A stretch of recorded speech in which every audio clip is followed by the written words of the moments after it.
क्या पढ़ने जा रहे हैं बताइए? चुंबकीय लॉरेंज बल, मैग्नेटिक लॉरेंज फोर्स। अब ये होता क्या है? तो बड़ा कोई बड़ी चीज़ नहीं है ये। चुंबकीय क्षेत्र में क्या होता है? जो आवेशित कण गति करता है, जब कोई आवेशित कण चुंबकीय क्षेत्र में गति करता है तो आवेशित कण पर एक बल कार्य करता है चुंबकीय क्षेत्र के द्वारा, और चुंबकीय क्षेत्र के द्वारा उस आवेशित कण पर जो बल लगता है उस बल को क्या कहते हैं? चुंबकीय लॉरेंज बल कहते हैं। परिभाषा क्या होगी? जब कोई आवेशित कण चुंबकीय क्षेत्र में गति करता है तो चुंबकीय क्षेत्र के द्वारा उस आवेशित कण पर एक बल कार्य करता है, उस बल को चुंबकीय लॉरेंज बल कहते हैं। सही है? ठीक। क्या होगा? कौन गति करेगा? कण गति नहीं कर रहा है, आवेशित कण गति कर रहा है। और आवेशित कण जब गति करेगा, कहाँ गति करेगा? चुंबकीय क्षेत्र में गति करेगा, और उस चुंबकीय क्षेत्र में जब वो गति करेगा तो उस चुंबकीय क्षेत्र के द्वारा उस आवेशित कण पर क्या लगाया जाएगा? बल लगाया जाएगा। वो जो आवेशित कण पर जो बल लगेगा उस बल को क्या कहेंगे हम? चुंबकीय लॉरेंज बल कहेंगे। ठीक। जब कोई आवेशित कण चुंबकीय क्षेत्र में गति करता है तो चुंबकीय क्षेत्र के द्वारा उस आवेशित कण पर एक बल कार्य करता है, उस बल को चुंबकीय लॉरेंज बल कहते हैं, है ना। और इसको भी आपको याद रखने का तरीका वही है, ये आपके पास मान के चलते हैं कि एक समरूप चुंबकीय क्षेत्र है इस तरह से। हालांकि इसमें डायग्राम नहीं होता है, बुक में नहीं दिया, लेकिन हम बना देते हैं ऐसा। मान के चलते हैं ये चुंबकीय क्षेत्र है, और इस चुंबकीय क्षेत्र में कोई आवेशित कण है, मान चलिए ये गति कर रहा है, तो जिधर गति करेगा उसके वेग की दिशा ये हो जाएगी आपकी, ये कण है मान के चलिए, ये कण है, और ये q आवेश से आवेशित है। कितने आवेश से आवेशित है? q आवेश से आवेशित है। ठीक है, इस तरह से। और अगर ये गति करेगा तो इस वेग और चुंबकीय क्षेत्र, मतलब आवेशित कण के वेग और चुंबकीय क्षेत्र के बीच कोण कितना बनेगा? थीटा बनेगा। तो ये हो गया चुंबकीय क्षेत्र, ये हो गया उस कण का वेग, और ये हो गया कण का आवेश। तो इस तरह से जो चुंबकीय लॉरेंज बल लगता है वो चुंबकीय लॉरेंज बल होता है F is proportional to Q V B sine theta, है ना।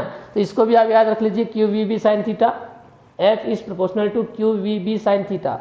और उसी तरीके से जैसे हमने बायो-सेवर्ट का नियम पढ़ा था, बिल्कुल उसी प्रकार से इसको अनुक्रमानुपाती अनुक्रमानुपाती अनुक्रमानुपाती लिखते चले जाएंगे, तो ये हो जाएगा आपका चुंबकीय लॉरेंज बल।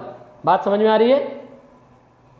क्या करना है? 4 बार पढ़िए इसको, 4 बार पढ़िए, याद हो जाएगा। F is proportional to Q V B sine theta, Q V B sine theta, Q V B sine theta, Q V B sine theta. हुआ याद? हो गया? यस। और अब हो गया तो हम इसको लिखेंगे। अब कैसे लिखेंगे देखो, माना कि q आवेश से आवेशित कोई कण, माना कि q आवेश से आवेशित कोई कण समरूप चुंबकीय क्षेत्र B में, समरूप चुंबकीय क्षेत्र वेक्टर B में वेग v से, कितने वेग से? वेग v से क्षेत्र के साथ थीटा कोण बनाते हुए गति कर रहा है, तब चुंबकीय क्षेत्र द्वारा आवेशित कण पर लगने वाला लॉरेंज बल, लॉरेंज बल कैपिटल F, और यहाँ डैश कर देंगे, फिर लिखेंगे नंबर 1, नंबर 2, नंबर 3।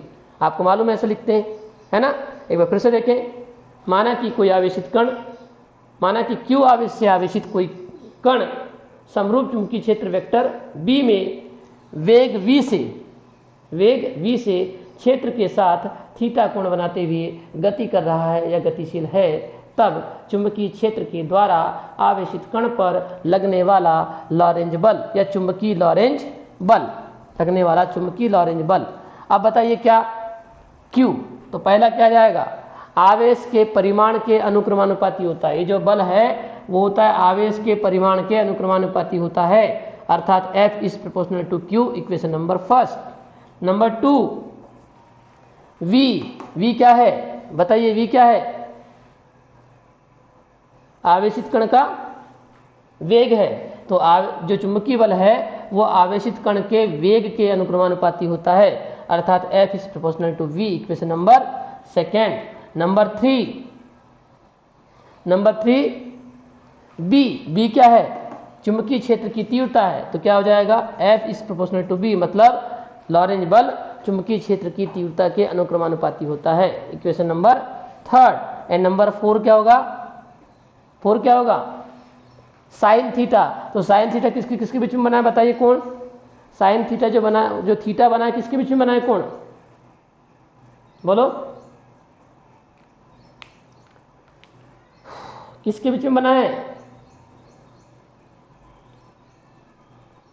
हाँ, वेग और चुंबकीय क्षेत्र। तो चौथा पॉइंट हो जाएगा आवेशित कण के वेग, आवेशित कण के वेग और चुंबकीय क्षेत्र के मध्य बने कोण की ज्या के, यस, कोण की ज्या के अनुक्रमानुपाती होता है। तो आप लोग तो ऐसा लिखने में एक्सपर्ट हो, तो F इज प्रोपोर्शनल टू क्या हो गया? Sine theta, equation number 4। और आपको मालूम है इसके बाद की स्टेप तो आपको मालूम है क्या करते हैं, एक बार फिर से देख लेते हैं, है ना। चित्रानुसार Q आवेश से आवेशित कोई कण समरूप चुंबकीय क्षेत्र B में वेग V से क्षेत्र के साथ थीटा कोण बनाते हुए स्थित है, तब चुंबकीय क्षेत्र द्वारा स्थित है नहीं, गतिशील है, तब चुंबकीय क्षेत्र द्वारा आवेशित कण पर लगने वाला चुंबकीय लॉरेंज बल नंबर 1 आवेश के परिमाण के अनुक्रमानुपाती होता है, अर्थात F is proportional to Q, equation number 1। Number 2 आवेशित कण के वेग के अनुक्रमानुपाती होता है, अर्थात F is proportional to V, equation number 2। Number 3 चुंबकीय क्षेत्र की तीव्रता के अनुक्रमानुपाती होता है, अर्थात F is proportional to B, equation number 3। और आवेशित कण के वेग और चुंबकीय क्षेत्र के मध्य बने कोण की ज्या के अनुक्रमानुपाती होता है, अर्थात F is proportional to sine theta. समीकरण नंबर 1, 2, 3 व 4 को संयुक्त करने पर, समीकरण 1, 2, 3 व 4 को संयुक्त करने पर, 1, 2, 3, 4 को संयुक्त करने पर ऊपर वाले को ऊपर लिखेंगे, नीचे वाले को नीचे लिखेंगे, नो डाउट। जब ऊपर वाले को ऊपर, नीचे वाले को ऊपर नीचे लिखेंगे तो नीचे तो कुछ है ही नहीं है, तो क्या लिखेंगे? F इज प्रोपोर्शनल टू क्या हो जाएगा? Q V B sine theta. जो आपने याद किया था वही लिखियो कि नहीं, बोलो बस, है ना। उत्तर से शुरू करना होता है। अनुक्रमानुपाती का चिन्ह हटाएंगे तो एक नीतांक लेंगे K Q V B sign theta, है ना, जहां K एक नियतांक है जिसका MKS व CGS पद्धति में मान इसका भी कितना होता है? कितना? 1 होता है, ठीक है। और 1 हो जाएगा तो क्या आएगा बताओ? F इज इक्वल टू क्या आएगा? Q V B sine theta. ये आ गया सूत्र। Yes, clear that. अब इसमें कंडीशन होती है 3। कंडीशन नंबर 1, यदि आवेशित कण स्थिर हो, आवेशित कण चुंबकीय क्षेत्र में तो है लेकिन गति नहीं कर रहा है, तब क्या होगा? आवेशित कण स्थिर हो तब क्या होगा बताइए, बोलो। आवेशित कण स्थिर है तब क्या होगा? वेग शून्य हो जाएगा भाई, सीधी सी बात है। स्थिर है तो वेग तो शून्य हो गई, और v इज इक्वल टू 0, तो यहां पर v का मान 0 रखेंगे तो बताइए F इज इक्वल टू कितना आएगा? Q v का मान 0 इंटू बी साइन थीटा, तो टोटल 0 हो जाएगा। तो F इज इक्वल टू कितना आ गया? 0। Clear that? Yes. Condition number 2, यदि आवेशित कण चुंबकीय क्षेत्र के समांतर गति करे, चुंबकीय क्षेत्र के समांतर गति करे, तब क्या होगा बताओ? हाँ, थीटा का मान 0 होगा, बिल्कुल, है ना भाई। चुंबकीय क्षेत्र इस दिशा में है और ये आवेशित कण ऐसा गति न करके ऐसा गति करेगा, तो सीधी सी बात ये कोण कैसा हो जाएगा? 0 हो जाएगा। और जब 0 हो जाएगा तो इसलिए F is equal to Q V B sine sine 0। Sine 0 का मान कितना होता है? 0 होता है। और जब 0 होता है तो क्या हो जाएगा? टोटल 0 हो जाएगा। तो F इज इक्वल टू क्या आ जाएगा? 0 आ जाएगा, है ना। और कंडीशन नंबर 3, यदि आवेशित कण चुंबकीय क्षेत्र के कैसे गति करे, लंबवत, है ना, गति करे, तब क्या होगा, theta is equal to 90 degree. तो F is equal to Q V B sine 90। Sine 90 का मान कितना होता है,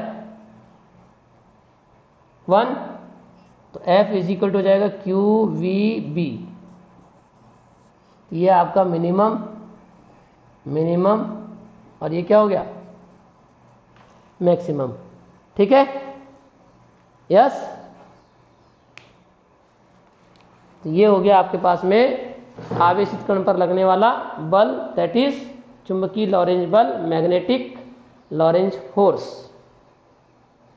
okay, a very good morning all of you. Today we will discuss about Lorentz force.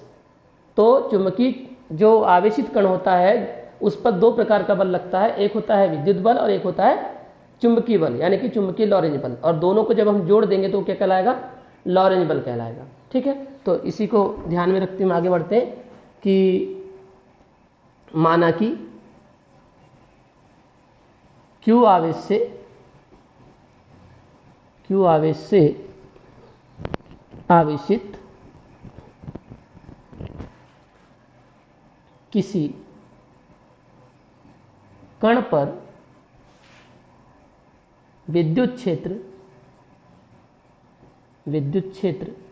Capital E के द्वारा लगने वाला बल, लगने वाला विद्युत बल होगा। ये कौन सा बल होगा, ये विद्युत बल। वेक्टर F B नाम दे देता हूं, E नाम दे देता हूं। E क्या बताता है, अच्छा, और E इज इक्वल टू क्या होगा, Q0 इंटू ई सूत्र पढ़े आप लोगों ने, विद्युत क्षेत्र की तीव्रता वाला, याद है आपको, हाँ। तो ये QE हो जाएगा, इक्वेशन नंबर फर्स्ट। कोई डाउट किसी को, F is equal to QE का सूत्र मालूम है ना सबको, हाँ, यस आर नो, मालूम है सबको। तो ये हो गया विद्युत बल लगा। और ये E किसको रिप्रेजेंट करता है, E क्या बताता है, E लिखा है, इसका मतलब क्या है, ये जो E लिखा है क्या बताता है, विद्युत क्षेत्र को बताता है ना, विद्युत बल को बता रहा है। ठीक, लगने वाला विद्युत बल। अब चुंबकीय क्षेत्र द्वारा विद्युत बल भी लगेगा चुंबकीय क्षेत्र द्वारा। अब चुंबकीय क्षेत्र द्वारा भी क्या होगा, इस आवेशित गतिशील कण पर क्या लगेगा, बल लगेगा, चुंबकीय बल। तो अब चुंबकीय क्षेत्र द्वारा, चुंबकीय क्षेत्र कौन सा होगा, कैपिटल बी। चुंबकीय क्षेत्र के कैपिटल बी का उपयोग करते हैं। चुंबकीय क्षेत्र कैपिटल बी यानी वेक्टर कैपिटल बी के द्वारा आवेशित गतिशील कण, क्योंकि जो QV साइन थीटा होता है वह गतिशील कण पर लगता है, आवेशित गतिशील कण पर लगने वाला, अब इसका क्या नाम देंगे बताइए, क्या नाम होगा, चुंबकीय बल, राइट। और चुंबकीय बल वही F, और यहां B लिख देंगे। B क्या बताता है, B किसको रिप्रेजेंट कर रहा है, चुंबकीय, है ना, चुंबकीय क्षेत्र को प्रदर्शित कर रहा है, मतलब, है ना। तो is equal to QV sine theta होता है, और साइन 90 इज इक्वल टू, जब हम साइन 90 मतलब थीटा इज इक्वल टू 90 रखते हैं तो क्या होता है, उस बल का मान अधिकतम होता है। 3 कंडीशन भी किए थे हमने इसमें, याद है सबको। जब चुंबकीय क्षेत्र, जब गतिशील कण चुंबकीय क्षेत्र के समांतर गति करे, जब गतिशील कण चुंबकीय क्षेत्र के लंबवत गति करे, और जब कण कैसा हो, स्थिर हो, है ना। 3 कंडीशन थी उसमें। चुंबकीय क्षेत्र के लंबवत जब गति करता है तो उस पर लगने वाला बल कैसा होता है, अधिकतम होता है, QV साइन थीटा। तो sine theta is equal to 1 हो जाएगा। तो ये हो जाएगा Q और vector V cross vector, vector form में लिख रहे हैं सब यहाँ पर हम, देखो वेक्टर फॉर्म, इसलिए QVB sine theta is equal to 1। तो Q vector V cross vector B, equation number second. और अब क्या करेंगे, इन दोनों बलों को क्या कर देंगे, आपस में जोड़ देंगे। तो वो क्या कहलाएगा, क्या कहलाएगा, लॉरेंज बल कहलाएगा। बहुत इजी है। तो अब आवेशित कण पर, आवेशित कण पर लगने वाला कुल बल जिसका क्या नाम देने वाले हैं हम, अर्थात क्या नाम देंगे इसको, लॉरेंज बल। तो दोनों जुड़ जाएंगे, एफ ई जुड़ जाएगा, वेक्टर एफ ई विद्युत क्षेत्र के द्वारा लगने वाला बल, और एफ बी चुंबकीय क्षेत्र के द्वारा लगने वाला बल। तो एफ ई का मान है आपका Q vector E plus F B का मान है आपके पास Q vector V cross vector B, right. और कॉमन क्या निकल जाएगा बताइए, क्यू कॉमन निकल जाएगा, क्यू कॉमन निकल गया तो क्या आया, vector E plus vector V cross vector B, ये आ गया आपके पास। और इसी को क्या बोलते हैं हम, चुंबकीय क्षेत्र की सॉरी लॉरेंज बल कहते हैं। क्या कहते हैं इसको, लॉरेंज बल कहते हैं। क्लियर, यही लॉरेंज बल के लिए क्या है सूत्र है ना, यही लॉरेंज बल के लिए व्यंजक है। Clear that, yes, any problem?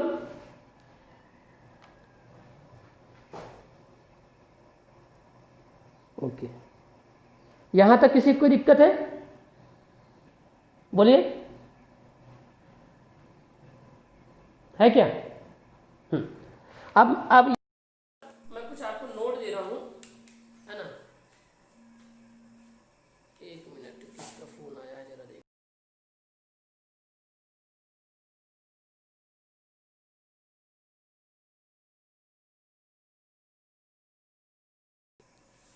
अब एक कुछ 3 नोट दे रहा हूं, ये परीक्षा में पूछ लिए जाते हैं, ठीक है, तो नोट भी देख लीजिए आप। ये आपके पास 2000 के 3 नोट।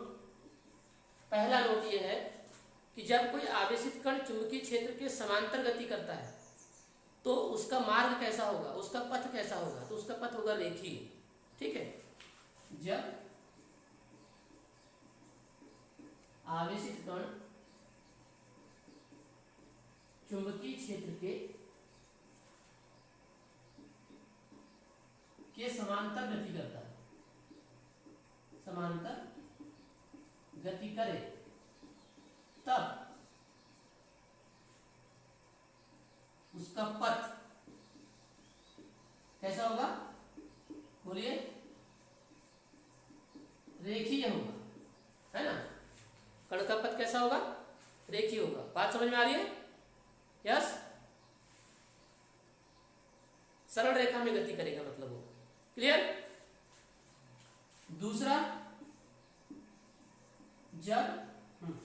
जब आवेशित कण का कैसा गति करे, चुंबकीय क्षेत्र के लंबवत गति करे, तो उसका पथ कैसा होगा, ये पूछ लिया जाता है कई बार, इतना हमको याद रखना है। जब आवेशित कण चुंबकीय क्षेत्र के लंबवत गति करे,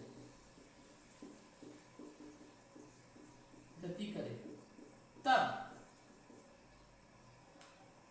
उसका पथ वृत्तीय होगा। कैसा होगा पथ, ठीक है, वृत्तीय होगा। मतलब जब समांतर गति करेगा तो रेखीय होगा, जब लंबवत चुंबकीय क्षेत्र इस तरह से है और ऐसा लंबवत गति कर रहा है तो कैसा होगा उसका पथ, कैसा होगा, बोलिए, वृत्तीय होगा। हाँ, और तीसरी कंडीशन है कि जब आवेशित कण की गति व चुंबकीय क्षेत्र के मध्य कोई कोण बनता है, मान के चलिए कोई कोण बने, है ना, थीटा कोण बन गया 0 और 90 को छोड़कर। 0 कोण बनेगा तो क्षेत्र के समांतर हो जाएगा। अगर लंबवत कोण बनेगा मतलब 90 कोण बनेगा तो क्या होगा, चुंबकीय क्षेत्र के लंबवत हो जाएगा। लेकिन अगर कोई कोण बन रहा है इन दोनों कोणों के अलावा, है ना, जब आवेशित कण की गति व चुंबकीय क्षेत्र के मध्य बना कोई कोण बने, मध्य कोई कोण बने, कोई कोण बने, तब कण का जो पथ होगा वो कुंडलिनी मत होगा, कुंडलिनी वत होगा। ये पूछ लिया जाता है कई बार, ठीक है। कुंडलिनी वत का मतलब यह है कि इस तरह से, ये होता है कुंडलिनी वत, ठीक है। इस तरह का उसका क्या होता है, पथ होता है। पहले बार में तो चुंबकीय क्षेत्र के समांतर, है ना, गति करे तो उसका पथ रेखीय होगा, तो सीधी सी बात है, चुंबकीय क्षेत्र इस तरह से है, समांतर गति करेगा तो उसका पथ रेखीय हो जाएगा। लंबवत गति करेगा तो कैसा हो जाएगा, वृत्तीय हो जाएगा। लेकिन जब आवेशित कण की गति व चुंबकीय क्षेत्र के मध्य कोई कोण बने तब उसका पथ कैसा होगा, कुंडलिनी होगा। कुंडलिनी मतलब इस तरह से बनेगा। Clear that? तो ये तीन बातें हमको यहाँ पर थोड़ा सा लॉरेंज बल पढ़ते हैं तो हमको मालूम होनी चाहिए। तो मेरे हिसाब से समझ में आ गई सबको? यस? कोई दिक्कत, एनी प्रॉब्लम? चलिए ठीक है, तो ये आपका कंप्लीट हो गया।